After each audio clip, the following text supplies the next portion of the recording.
You're watching Color 10 News at 10 in high definition. 3 days after the Boston Marathon bombings, the FBI wants you to see photos of two men wanted for questioning. Good evening, I'm Ashley Katz. And I'm David Oliver. Good to have you joining us for the broadcast tonight. Both men are seen walking through the crowd wearing baseball caps and carrying backpacks believed to be containing the bombs. The images were taken from security cameras near the bomb sites. Investigators hope someone will recognize these guys and help law enforcement find them. Though it may be difficult, the nation is counting on those with information to come forward and provide it to us. The attacks on Monday killed 3 people and hurt more than 170 others. Color 10 has team coverage tonight. One Boston Marathon runner from the Ozarks returned home tonight. Miranda Cameron of Nixa crossed the finish line just minutes before the bombs went off. Color 10's Laura Kennedy spoke to Cameron about the experience. Expecting a wonderful weekend trip, running her first Boston Marathon, Miranda and her fiance had what you could only describe as a nightmare journey. I spoke with her just hours ago as she got back into Springfield, and here's the story in her words. We were all just so excited. There were several of us that it was our first Boston, so we're like, I can't believe we made it. Pictures talking about where we were meeting up after the race. It was really exciting. Course was great. The crowds were amazing. I walked through and got my medal and my race blanket and went to go get my bag, and I turned back around to go to the meeting area to meet my friends and my fiance and my sister, and I heard an explosion, and I looked up and saw smoke coming out of the building. A second explosion happened, and I was freaking out because it was in the direction where Ken and my sister had just been standing, a few minutes before. I was like, there was just a bomb, and he was like, a bomb? And I was like, something. I was like, there's smoke coming out of a building up there. People over here are going crazy. There was something going on, and more police were coming in on golf carts and medics running down that way. What was going through your mind? It could have been me. Could have been any of my friends. Could have been Ken or Christine standing there watching me. There were so many what ifs. When that went off is what time I thought that I would be finishing. So I really just think it was God protecting me and pushing me through. It's just really sad. There's so many innocent people hurt. It wasn't even the runners, And everybody was just like, are you okay? Was everybody, okay? It was just for the experience. And I definitely want to go back. I've read so many things from different people who never wanted to try to qualify for Boston. They're like it was out of their league or whatever. And now so many of my friends are like, now I want to qualify. This just made me want to run it more. Marathoners are known for not quitting or giving in, so I don't want to be defeated. And in a very quick turnaround, Miranda and her fiance are flying to the West Coast this weekend for their wedding. We wish them the very best. Now, a Color 10 exclusive tonight. Several Springfield dental patients need to be tested after a medical mistake. They may have had work done with equipment that was not properly sterilized. Jordan Valley Community Health Center noticed the problem this morning. The staff says somebody cleaned and scrubbed dental equipment but did not put it through a steaming process. Now the center is tonight trying to reach 3 people. They say there is a minimal risk for exposure for those 3. Our Kevin Schwaller broke this story at 5 o'clock tonight, then caught up with a patient headed in for testing. Now, by the timing, this patient appears to be one that may have had sterilized equipment used in procedures. Then that equipment could have been used on someone else without the full sterilization. 3 patients now have to walk through these doors for a follow-up visit they didn't expect. I had 2 teeth taken out and 2 fillings. That was the planned part. Then Melissa Young got a call saying some dental instruments weren't fully sterilized. You just don't know if you got something or not. And Young is pregnant. Now she'll have tests for hepatitis and HIV. Judging by the time, sterilized equipment used on her could have been used on someone else. We take patient safety very seriously. It is of utmost importance, and our actions in the wake of this reflect our concern for our patients and an exhaustive study on how they are impacted. We met with Megan Rowe, who works in community outreach for the center. The VP of Clinical Affairs and Dental Director also joined her. This morning is when the patients potentially had the instruments used in their treatment. And this group of patients will likely be coming back here over the next several months as staff checks in on them to make sure they're all right. We want to make ourselves available to answer questions and are continuing to reach out to patients. Members of Jordan Valley Community Health Center say they've never had a problem such as this before.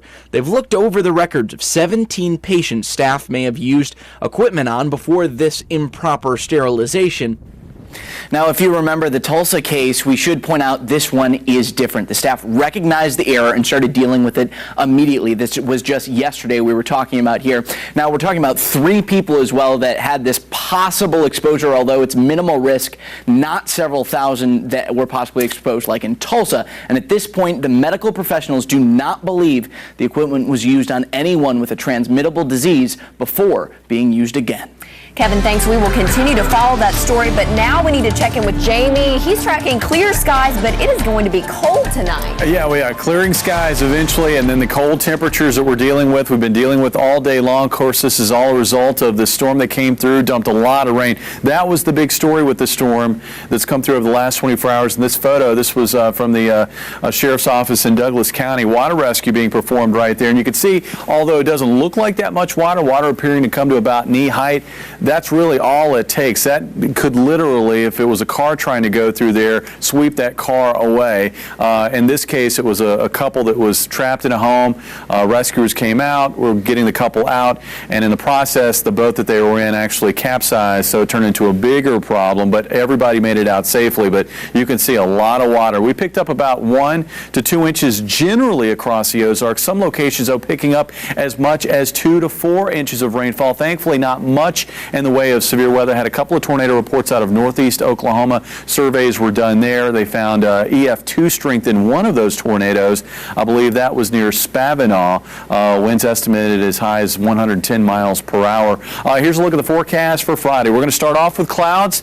Look for clearing skies by lunchtime and mainly sunny conditions for the afternoon. Breezy and cool with highs in the 50s, but it will warm up this weekend.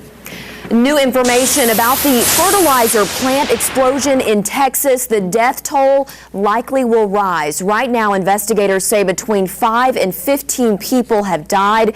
More than 160 people are hurt, and the search for victims continues. The factory, which is about 20 miles north of Waco, exploded, as you just saw in that video there, last night with the force of a small earthquake. Police say the blast destroyed 75 houses, a 50-unit apartment complex, a middle school, and a nursing home. God wants me here for a reason. I just got to find out what that is now. Authorities say there is no sign of a crime, but they need to wait for the scene to cool so they can start their investigation. And that explosion down there in Texas raises lots of questions about the potential threats here in the Ozarks. Our Lindsay Klein spent time with some first responders today to learn more about the preparation it takes to respond to these kinds of disasters. It's something that these guys are well trained for to respond to, and certainly hope that it never occurs in the city of Springfield. These catastrophic events, lots of devastation. There's a lot of people that need help. Often require responses from multiple agencies. We continually train with other agencies, Public Works, police. Although it's unlikely to happen here, the Springfield Fire Department stays prepared for these kinds of instances. We have a lot of manufacturing facilities, a lot of facilities with what's determined as hazardous materials, anhydrous ammonia, things of that nature. But we don't generally see the type of issues that they run into at a processing facility like they have. Is not something that we're generally concerned with here. We just don't have the exposure. The first responders have different gear for explosions. This is a technical rescue helmet, which looks a little different than the everyday firefighting helmets. Well, the situation could be dangerous. If we don't go, no one else may. So that's why we're here, is to help when somebody calls. Obviously at the fertilizer plant, there was chemicals that they had to deal with, air monitoring that went on. These guys are trained to do that. The Springfield Fire Department has responded to similar types of destruction in places like Joplin, Branson, and Fort Leonard Wood. If you look at the footage, it's very reminiscent of something like we witnessed in Joplin. Very similar type of destruction, very similar issues that relate to search and rescue. It's about serving the community and serving the citizens of Springfield, and I think if you talk to any fireman across the world, they're there to help, and that's really it. Lindsay Klein reporting tonight. By the way, Pennington says the department works well with local groups on a routine basis to make sure everybody is always prepared for disasters. New at 10, a break in the ongoing problem with cattle thefts in the Ozarks. Webster County deputies arrested a boyfriend and girlfriend today. Ricky Cohn Sr. and Camille Moore are accused of stealing 2 heifer calves from a man's property in Webster County. Now, the owner discovered his calves were missing and then learned they were at the Lebanon livestock auction. That's where deputies say they found the suspects. Investigators treat 2 people's deaths inside a burning home as homicides. They also believe that fire was intentionally set.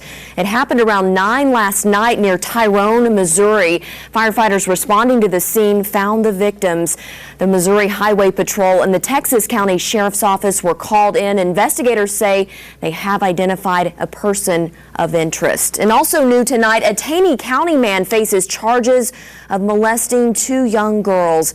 Deputies arrested 24-year-old Amos Neal of Powersite. He's accused of inappropriately touching a 6-year-old girl and a 5-year-old girl. Investigators say they originally questioned Neal about child pornography and that during the questioning, they say he admitted to touching those girls. Well, it took a little more than a year, but a Branson restaurant is back in business. Yeah, the Leap Day tornado destroyed the building. This is a business that basically was flattened that morning. Tonight, the important lesson this business owner learned, which was spread to others today. And if you would like to learn more about local news, you can do that through our Facebook page. You'll find us through that icon right there at ozarksfirst.com.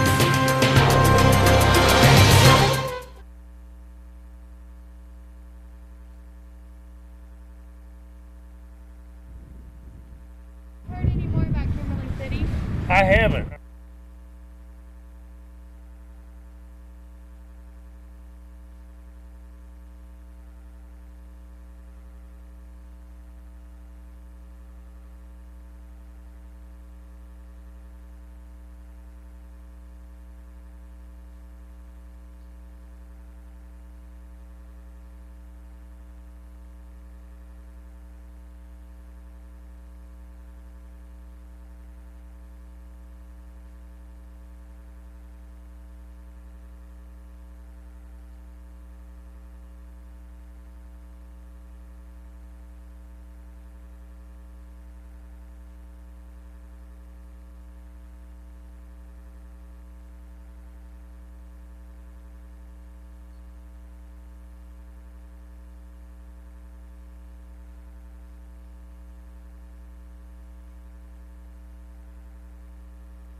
Local news right now. A Tanner Branson restaurant destroyed in the Leap Day tornado is now back in business. Charlie's Steak, Ribs, and Ale hosted 2 disaster recovery seminars in its new building today. Those seminars were led by Branson's fire chief and local insurance agency Akers and Arney. Business owners learned the importance of having the proper insurance policy in place before a tornado or disaster hits.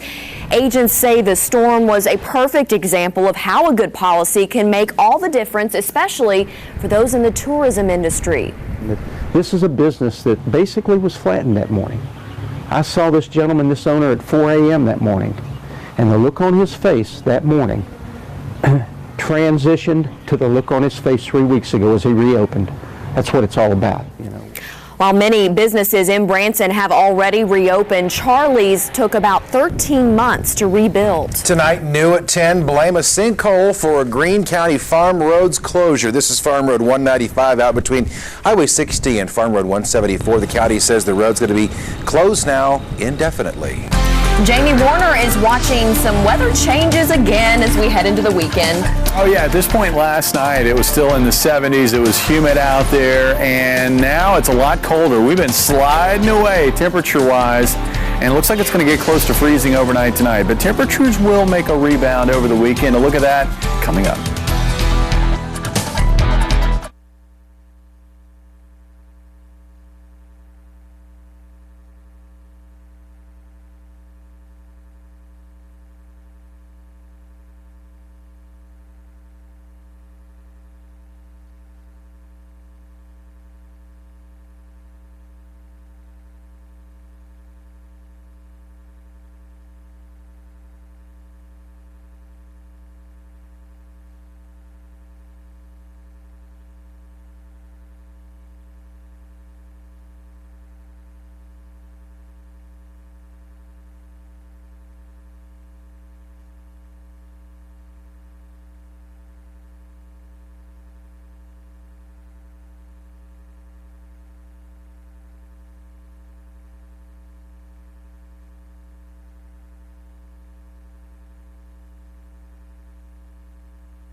Breaking news that we want to tell you about tonight. Gunshots have been reported on the campus of MIT. That is the Massachusetts Institute of Technology, and it's not that far from Boston. Yeah, the school's website says it's not really known right now if we have any injuries to report. Students are, though, being told to stay clear of that part of campus where the shots have been reported. We'll have much more on this breaking news as it develops and comes into our newsroom here at Color 10. Now, Jamie has the forecast. And now weather with Color 10 News Chief Meteorologist Jamie Warner. Well, when I made this graphic and I looked at it, I kind of got the feeling it almost looked like that slide at the fair you see sometimes. It certainly looks like a slide, and that's what temperatures did last night. We were in the mid-70s at midnight, 71 at 2 o'clock. By the time you got up this morning, it had dropped into the 50s. By the time you went outside to go get lunch, it was in the mid-40s. And since then, it has been in the low 40s all afternoon and evening, currently 40 degrees in Springfield. And to make matters worse, we've got a bit of a breeze out there, right?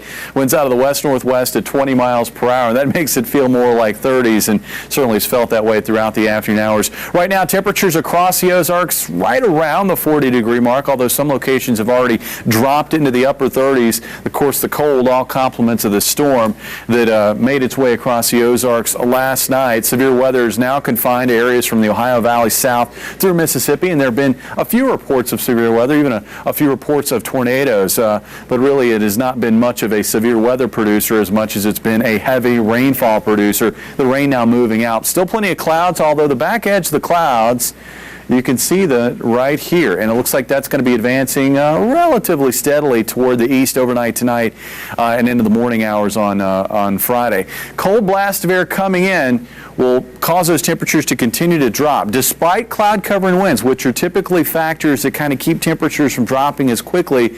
That cold air is just going to continue to force its way into the Ozarks, and we'll find those temperatures dropping to around the freezing mark to start off the day on Friday. Clouds should be on the way out tomorrow.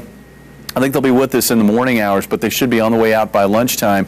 And as we work through the afternoon, generally sunny, although there may be a fairly fast-moving disturbance make its way out of Nebraska, Kansas, and into the Ozarks with some clouds as we get into the evening hours on Friday night. Don't think it's going to produce any precipitation. And then it looks like as we head into Saturday we're going to find waves of high cloudiness, so it won't be a bright sunny day, but it'll be mostly sunny to partly cloudy, and temperatures will start warming back up after highs in the 50s on Friday. It looks like highs in the 60s on Saturday. Overnight tonight, mostly cloudy skies continue. Temperatures again dropping to near freezing, about 32 for the overnight low in Springfield. Tomorrow, we have morning clouds giving way to sunshine, high of 52 degrees, winds out of the west at 10 to 20 miles per hour. So if you kind of get caught in the shade, it's going to be pretty chilly out there, but if you're in the sun, it might be okay. Temperatures will be pretty much uniform across the region, maybe as warm as 54 in Joplin, and low to mid-50s also across northern areas of Arkansas. Check out the 70 forecast. Saturday, Sunday. Again, mostly sunny to partly cloudy days. The mornings are going to be chilly, but the afternoons are actually going to feel pretty nice. I think good weather for being outside, doing some walking, getting that blood flowing. With temperatures in the 60s, it's going to feel pretty good out there. Monday into Tuesday, here's when our next storm comes into the region. I think most of the shower and thunderstorm activity holding off until Monday night into Tuesday. Could get some locally heavy rains out of it. I think the severe weather threat really pretty low with this system, and then that will be followed by another shot of chilly temperatures behind that storm as well. In fact, it looks like lows back down maybe near freezing Wednesday morning with highs in the 50s again on Wednesday. So it's that time of the year. We're going to start shaking the cold here eventually as we get into the month of May, but you know, the worst of winter's weather is behind us, and we've got summer to look forward to. Well, this is April 18th today, right? I guess the April 18th. So yeah. we're getting closer to May. That means the warmer weather. Lake season will be here before you know it. Lake season. It's coming up. After Late today, May. I'm ready for it. Thanks, Jamie. Mike Beltran, opposite way. This is trouble, and that's gone. Nick Carboni's next with sports. The Cardinals get a clutch hit late. But could their shaky bullpen hold the lead? That and more. Also, the return of Jackie Stiles to the Lady Bears. It's all next.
the Chevy Dealer Sports Report with Nick Carboni.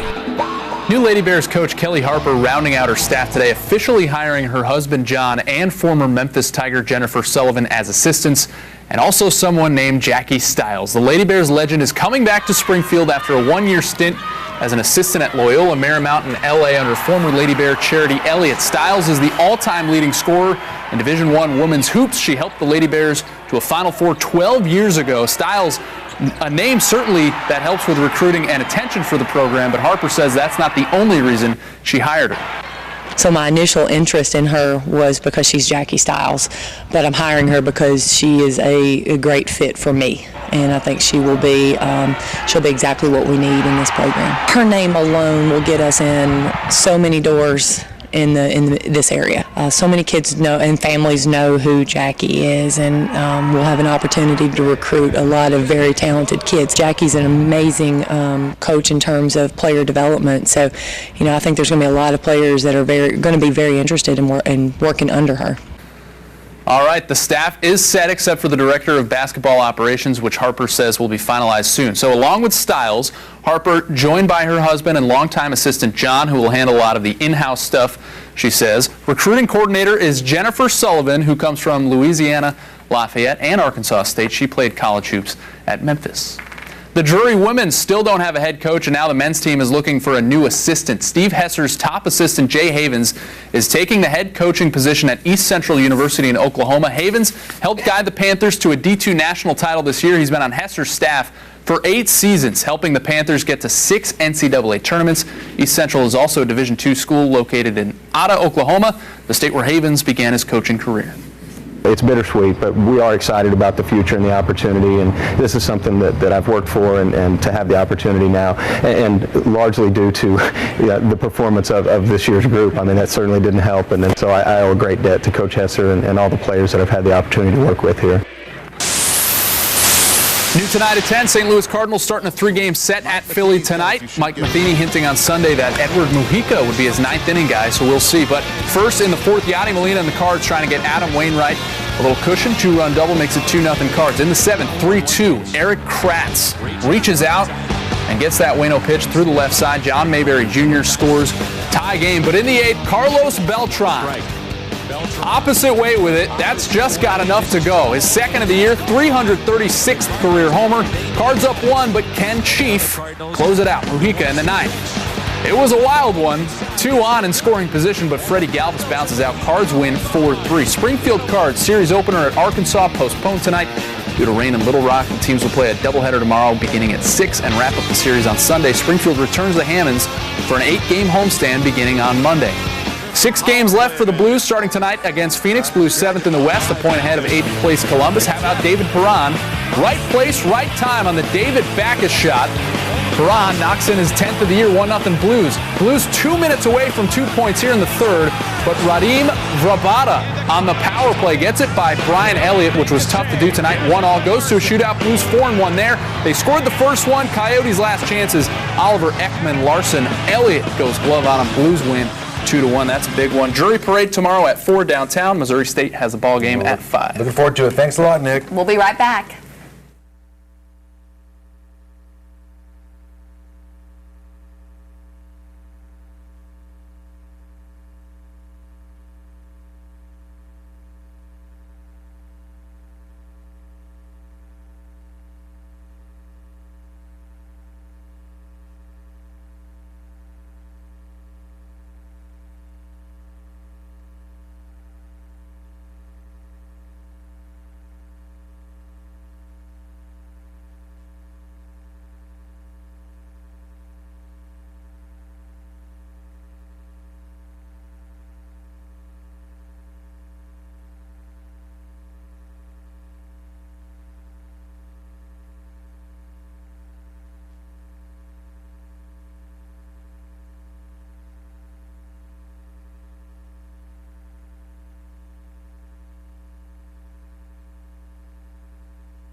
Here are tonight's winning lottery numbers.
Tomorrow's a big day for Drury. Yeah, the big Drury parade, not only to celebrate the basketball national champions, but the perennial national champions from their men's and women's swimming and diving teams. It starts at South and Elm tomorrow at 4, and I think you know where it ends. It ends at the Findlay Student Center over on campus by the fountain over there. Right. They're going to have apparently autographed pictures and a special items you can get over there, so it'll be a great day for custard. There will be custard there you go. out here. Hey, that's all you need. Thanks for watching Color 10 News tonight. Good night.